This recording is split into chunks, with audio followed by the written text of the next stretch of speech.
Hello everyone, আশা করি প্রত্যেকে ভালো আছো। তো সামনে অনেকগুলো পরীক্ষা চলে এসছে। তো সদ্য কমপ্লিট হয়ে গেল প্যারিস প্যারা অলিম্পিক। তো আমরা আজকে এখানে স্টার্ট করব প্যারিস অলিম্পিক দিয়ে। থাম্বনেল দেখে নিশ্চয়ই বুঝতে পেরেছো আজকের টপিক কি আলোচনা হতে চলেছে। হ্যাঁ, ঠিকই বুঝেছো। আজকে আমরা এখানে প্যারিস অলিম্পিক সম্পর্কে ডিটেলস একটু ইনফরমেশন দেখব এবং তার সাথে সাথে ভারত এই অলিম্পিকে কি পারফর্ম করলো সেটাও দেখে নেব। চলো তাহলে শুরু করা যাক আজকে প্যারিস অলিম্পিক এবং ইন্ডিয়া। তো প্রসঙ্গ শুরু করতে গিয়ে প্রথমেই বলতে হয় যে এবারের এডিশনটা কত ছিল যদি জিজ্ঞেস করে, এবারেরটা কততম ছিল, যেটা দিয়ে পরীক্ষার প্রশ্ন হয় মনে রাখবে এবারেরটা ছিল 33তম সামার অলিম্পিক। মানে এর আগেরটা ছিল কত না 32তম, আর সেটা হয়েছিল কোথায় না টোকিও। ওকে, কত সাল না 2020-তে হওয়ার কথা ছিল, বাট এটা হয়েছিল 2021-এ। তাহলে এটার সঙ্গে এটা মনে রাখতে হবে। ওপেনিং সেরিমনি এবারের ডেটটা ছিল কত 26শে জুলাই, আর ক্লোজিং সেরিমনি ডেটটা ছিল কত 11ই আগস্ট। এবারের অলিম্পিকের অর্থাৎ 33তম অলিম্পিকের স্লোগানটা কি ছিল? Games wide open. Very very important, মনে রাখার মতো। টোটাল ইভেন্ট ছিল কতগুলো? 329টা। নাম্বার অফ স্পোর্টস কতগুলো ছিল না 32টা, যার মধ্যে 4টে নতুন খেলা ইনক্লুড করা হয়েছে এর মধ্যে, যেমন ক্লাইম্বিং, সার্ফিং, স্কেটবোর্ডিং, কারাটে। হলো এক্সপেক্টেড অ্যাথলিট ছিল কতজন? অ্যাপ্রক্সিমেটলি প্রায় 10,500। আর বিভিন্ন অ্যাথলিট যারা পার্টিসিপেট করেছে তারা কতগুলো দেশ থেকে পার্টিসিপেট করেছে? নিয়ার অ্যাবাউট প্রায় 200 কান্ট্রি, এবং তার সঙ্গে কিনা International Olympic Committee, Refugee Olympic টিমও যারা কিনা পার্টিসিপেট করেছিল।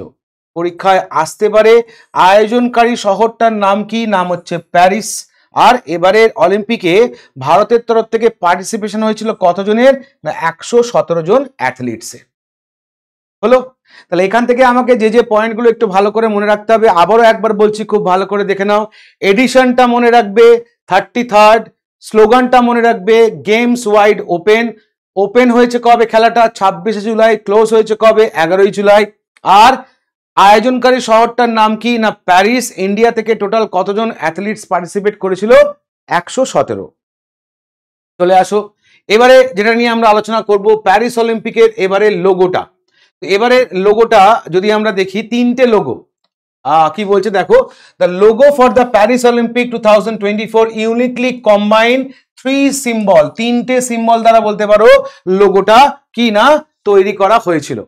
দিজ আর কি কি সিম্বল? না অলিম্পিক মেডেল, অলিম্পিক ফ্লেম, আর মনে রাখবে কি না মারিয়ানে। এই 3টে যে বলতে পারো সিম্বল, 3টে সিম্বলের মাধ্যমে কি প্রকাশ করা হয়েছে? না গোল্ড মেডেলের মাধ্যমে প্রকাশিত হচ্ছে কি না অ্যাচিভমেন্ট, ফ্লেম অলিম্পিক মশালের মাধ্যমে কি না এনার্জি, আর মেরিয়ানে মাধ্যমে সিম্বলাইজ করা হচ্ছে গোটা ফ্রান্সকে। আর এই প্রতীকগুলো, এই এমব্লেমগুলো ইন্সপায়ার হয়েছিল কোথা থেকে? না আর্ট ডেকো থেকে বলতে পারো ইন্সপায়ার হয়েছিল। আর মনে রাখতে হবে this Paris 2024 Olympic design signifies achievement, energy and the spirit of French Republic। তাহলে ফ্রেঞ্চ রিপাবলিক বা ফ্রান্সের যে স্পিরিট, যা এনার্জি, সেগুলো যা অ্যাচিভমেন্ট, সেগুলোই রিফ্লেক্ট হয়েছে কি না এবারের অলিম্পিকে, অর্থাৎ 2024-এর অলিম্পিকে। ওকে, তাহলে এই স্লাইড থেকে আমাকে মনে রাখার বিষয় কি না logo of the Paris Olympic games, এটা যে 3টে সিম্বলের মাধ্যমে তৈরি হয়েছিল, সেই 3টে সিম্বল কি কি না একটা অলিম্পিক ফ্লেম, একটা হচ্ছে আমার গোল্ড মেডেল, আর একটা হচ্ছে মেরিয়ানে। অলিম্পিক ফ্লেমটা কি সিম্বলাইজ করেছে? এনার্জি। মেরিয়ানে গোটা ফ্রান্সকে সিম্বলাইজ করেছে, আর গোল্ড মেডেলটা সিম্বলাইজ করেছে কি না অ্যাচিভমেন্টকে। চলে আসো নেক্সট পরেরটা, ম্যাসকট। প্যারিস অলিম্পিক 2024-এর ম্যাসকটটার নাম কি? পরীক্ষার প্রশ্ন জিজ্ঞেস করলে তোমার আনসার কি? আনসার হচ্ছে ফিগ্রে।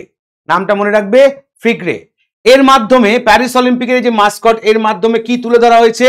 Spirit of revolution and freedom, serving as a reminder of France rich history. তাহলে ফ্রান্সের যে বলতে পারো সমৃদ্ধশালী ইতিহাস এবং ফ্রেঞ্চ রেভলিউশন এবং তার ফ্রিডম, এই সমস্ত কিছুই বলতে পারো এই ম্যাসকটটার মাধ্যমে তুলে ধরার চেষ্টা করা হয়েছে। With the Olympic logo on its chest, the Paris Olympic 2024 mascot is dressed blue, white and red color। তাহলে লোগোটা যদি তোমরা একটু ভালো করে দেখো, লোগোটা দেখবে কি না 3টে কালারের এই ম্যাসকটটা তৈরি করা হয়েছে, যার একটা কালার হচ্ছে কি না ব্লু, একটা হোয়াইট আর একটা হচ্ছে রেড। এই তিনটে কালারই আবার কি না ফ্রান্সের যে ন্যাশনাল ফ্ল্যাগ, সেই ন্যাশনাল ফ্ল্যাগের বলতে পারো কি না কালার। তো এই ফ্রান্সের ন্যাশনাল ফ্ল্যাগকেই বলতে পারো রিপ্রেজেন্ট করা হচ্ছে ম্যাসকটটার মাধ্যমে। মনে রাখতে হবে they are design to promote the motto of 2024 Olympic. তাহলে আমাকে পরীক্ষার প্রশ্ন করতে পারে যে এবারের অলিম্পিকের মোটোটা কি ছিল? মোটোটা হচ্ছে alone we go ফাস্টার but together we go further. এটা ছিল এবারের মোটো। তাহলে ম্যাসকট অলিম্পিকের রেসপেক্টে মনে রাখবে ফিগরে। ওকে, কি রিপ্রেজেন্ট করছে না রিপ্রেজেন্টেশন অফ ফিগরি and hat, a symbol of liberty and allegorically figure in the French Republic. আর এই ম্যাসকটটা তিনটে কালার দিয়ে তৈরি, ব্লু, হোয়াইট এবং রেড, যেটা কিনা ফ্রান্সের ন্যাশনাল ফ্ল্যাগকে ডিনোট করা হয়।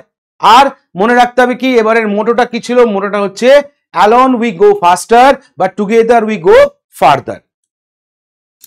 এবার চলে আসো ইন্ডিয়া প্রসঙ্গে। ইন্ডিয়ার কি পারফরমেন্স বা ইন্ডিয়া থেকে কারা কি মেডেল পেয়েছে সেটা একটু আমরা বিশদে দেখে নেব। তো অলিম্পিক শুরু হওয়ার পরেই বা বলতে পারো ওপেনিং সেরিমনি দিয়ে যদি আমরা শুরু করি, তাহলে দেখবো ভারতের পক্ষ থেকে ফ্ল্যাগ বিয়ারার কে ছিল অলিম্পিক 2024-এ।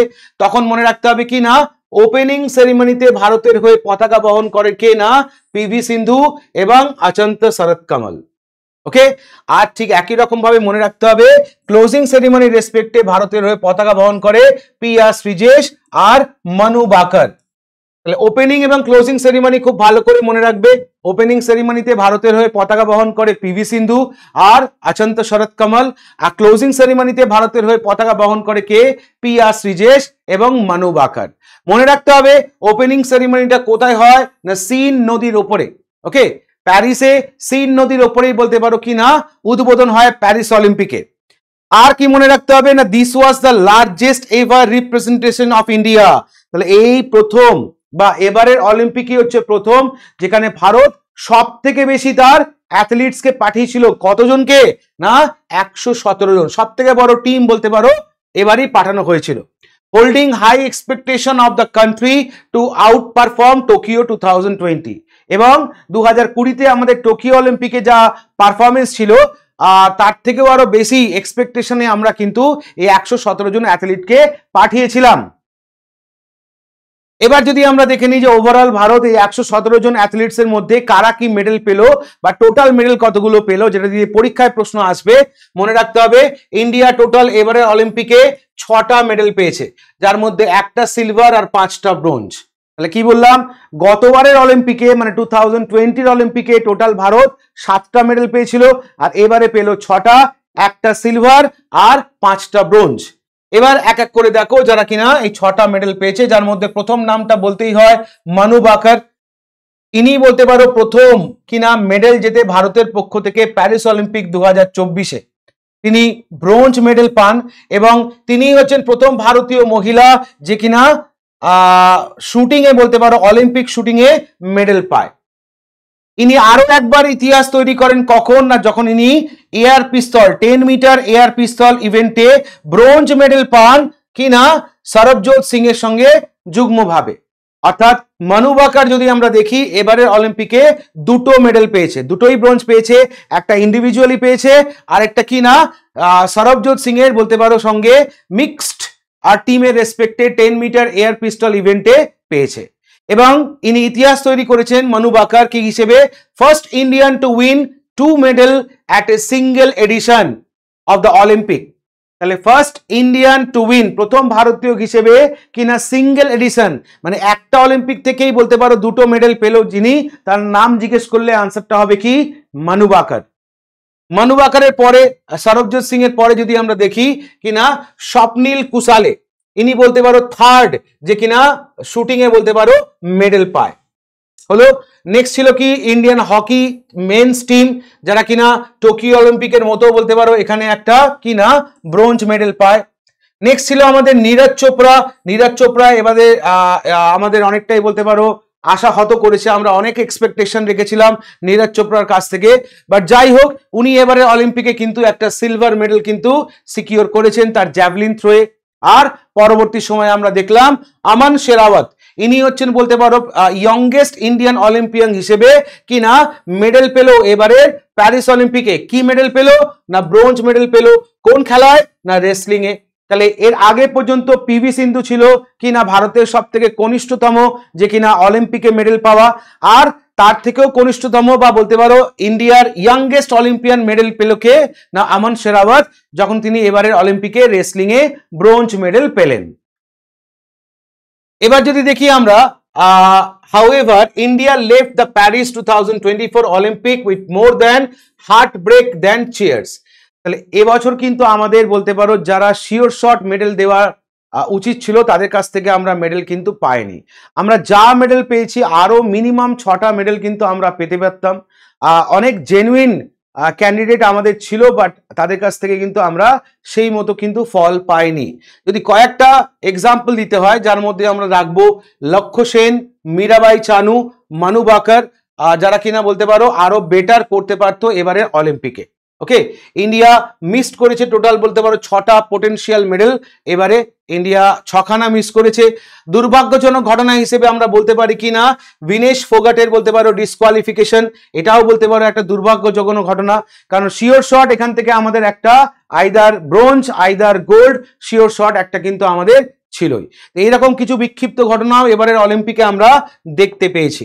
ওকে, এখনো পর্যন্ত যদি আমরা দেখি ওভারঅল ইন্ডিয়ার অলিম্পিকের পারফরমেন্স কি, মানে শুধু 2020 বা 2024 নয়, ওভারঅল যদি আমরা দেখি ওভারঅল অ্যাচিভমেন্ট ইন অলিম্পিক ইন্ডিয়ার রেসপেক্টে, তাহলে ইন্ডিয়া টিল ডেট এখনো পর্যন্ত টোটাল 41খানা মেডেল পেয়েছে অলিম্পিকে, যার প্রথম শুরুয়াতটা হয়েছিল কবে না 1900 সালে এই প্যারিস অলিম্পিকে, যেখানে নরমান পিচার্ড যে কিনা ডুয়াল সিলভার মেডেল পেয়ে অলিম্পিকে ভারতের খাতা খুলেছিল।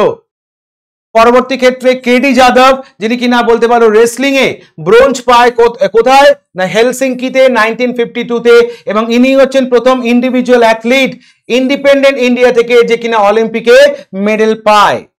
তার পরবর্তী সময় আমরা দেখলাম ওয়েট লিফটিং এ কারনাম মালেশ্বরী, ইনি হচ্ছেন প্রথম ভারতীয় মহিলা যে কিনা অলিম্পিক মেডেল পেয়েছিল সিডনি 2000 অলিম্পিকে। তাহলে এখান থেকে মনে রাখার বিষয় কি না এখনো পর্যন্ত টোটাল ভারতীয় কতজন যারা কিনা অলিম্পিকে মেডেল পেয়েছে 41 জন, যার মধ্যে প্রথম খাতা খুলেছিল কে 1900 সালে প্যারিস অলিম্পিকে, নাম কি নরমান পিচার্ড যে কিনা এই অলিম্পিকে ডুয়াল সিলভার মেডেল পেয়েছিল। পরবর্তী সময় দেখলাম আমরা কেডি যাদব যে কিনা রেসলিং এ বলতে পারো first individual athlete from independent India থেকে মেডেল পায়। ওকে, যে অলিম্পিকটা হয়েছিল 1952 তে হেলসিঙ্কিতে। পরবর্তীকালে 2000 সালে কারনাম মালেশ্বরী ওয়েট লিফটিং এ প্রথম ভারতীয় মহিলা হিসেবে অলিম্পিকে মেডেল পায়। এর পরবর্তী সময় যদি আমরা দেখি রাইফেল শুটার অভিনব বিন্দ্রা, ইনি হচ্ছেন প্রথম ভারতীয় যে কিনা অলিম্পিকে গোল্ড মেডেল পেলেন ইন্ডিভিজুয়াল ইভেন্টে, সেটা ছিল বেজিং অলিম্পিক 2008। আর ঠিক এই 2008 এর পরে বলতে পারো প্রায় এক দশক পরে নীরজ চোপড়া যে কিনা জ্যাভলিনে বলতে পারো টোকিও অলিম্পিক 2020 কিনা গোল্ড আনলো। ছেলেদের হকি যদি আমরা দেখি এখনো পর্যন্ত সর্বাধিক মেডেল 13খানা মেডেল পেয়েছে ইনক্লুডিং যার মধ্যে হচ্ছে 8টা গোল্ড। তাহলে সব থেকে বেশি ইন্ডিয়াকে বলতে পারো অলিম্পিকে মেডেল এনে দিয়েছে এখনো পর্যন্ত ভারতীয় পুরুষদের হকি।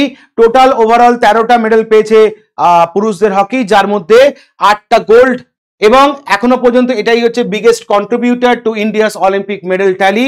এর ঠিক পরেই রয়েছে কিনা রেসলিং এ এখনো পর্যন্ত ভারতের মেডেলের সংখ্যা হচ্ছে কটা না 8টা। হলো ইন্ডিয়া এবারের প্যারিস অলিম্পিকে কিন্তু বলতে পারো যতটা আশা নিয়ে গেছিল, সব থেকে বিগেস্ট বা লার্জেস্ট এবার কন্টিনজেন্ট পাঠিয়েছিল ইন্ডিয়া এবারের অলিম্পিকে, বাট সেই তুলনায় কিন্তু ইন্ডিয়া আশাহত হয়েছে। বরং এটা বলা যেতে পারে যে গতবারে যে অলিম্পিকটা ছিল সেটাই ছিল ভারতের এখনো পর্যন্ত বেস্ট পারফরমেন্স, যেখানে ভারত টোটাল 7টা মেডেল জিতেছিল।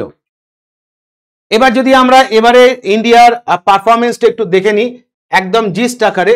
নীরজ চোপড়া যে কিনা কি মেডেল পেয়েছে যদি জিজ্ঞেস করে সিলভার, কোন খেলা জ্যাভলিন থ্রো। মানু বাকার ব্রোঞ্জ, কোন খেলা 10 metre air pistol women. Manu Bhaker and Sarabjit Singh bronze 10 metre air pistol mixed event. Next one Swapnil Kusale bronze ছেলেদের 10 metre rifle shooting. Next one team India hockey bronze পেয়েছে ছেলেদের ফিল্ডস হকিতে। আর আমান শেরাওয়াত যে কিনা ব্রোঞ্জ পেয়েছে ছেলেদের ফ্রি স্টাইল 57 কেজি রেসলিং এ। তাহলে এই টোটাল আমার ভারতের মেডেল। এবার একটু আমাকে দেখে নিতে হবে ভারতের র্যাঙ্ক কি আছে বা অন্যান্য দেশ আর কারা কি র্যাঙ্ক করেছে। তো সবসময় মনে রাখতে হবে যে এই অলিম্পিক, প্যারা অলিম্পিক, এশিয়ান গেমস, কমনওয়েলথ গেমসে ওপরের দিকে থাকে কারা না, যারা সব থেকে বেশি সোনা পায়, গোল্ড যারা সব থেকে বেশি পায় তাদের র্যাঙ্কিং সব থেকে উপরের দিকে থাকে। যেমন দেখো 40টা গোল্ড মেডেল পেয়েছে, ওকে, 40টা গোল্ড মেডেল পেয়েছে ইউএসএ। ওভারঅল মেডেল পেয়েছে কটা? 126টা। নাম্বার 1 র্যাঙ্কিং হচ্ছে ইউএসএ। আবার অন্যদিকে যদি দেখি চায়নাও কিন্তু 40টা পেয়েছে, কিন্তু তোমার ওভারঅল দেখো মেডেলের সংখ্যা হচ্ছে 91টা। সেখানে জাপান পেয়েছে ওভারঅল গোল্ড কটা না 20টা, টোটাল মেডেলের সংখ্যা হচ্ছে 45, র্যাঙ্কিং হচ্ছে 3rd। চলে আসো একদম ইন্ডিয়া। ইন্ডিয়া ওভারঅল র্যাঙ্কিং কত হচ্ছে না 71, যেখানে ইন্ডিয়া টোটাল মেডেল কটা না 6টা। তাহলে এখান থেকে যদি আমরা দেখি যে ইন্ডিয়া 2024 অলিম্পিকে যদি বলো মেডেল কটা, মেডেল 6টা, র্যাঙ্ক কত, র্যাঙ্ক হচ্ছে 71। আর এটাই যদি বলি ইন্ডিয়া 2021 বা 20 অলিম্পিকে ইন্ডিয়া মেডেল কটা ছিল না 7টা, আর র্যাঙ্ক কত ছিল, র্যাঙ্ক ছিল হচ্ছে কি না 48।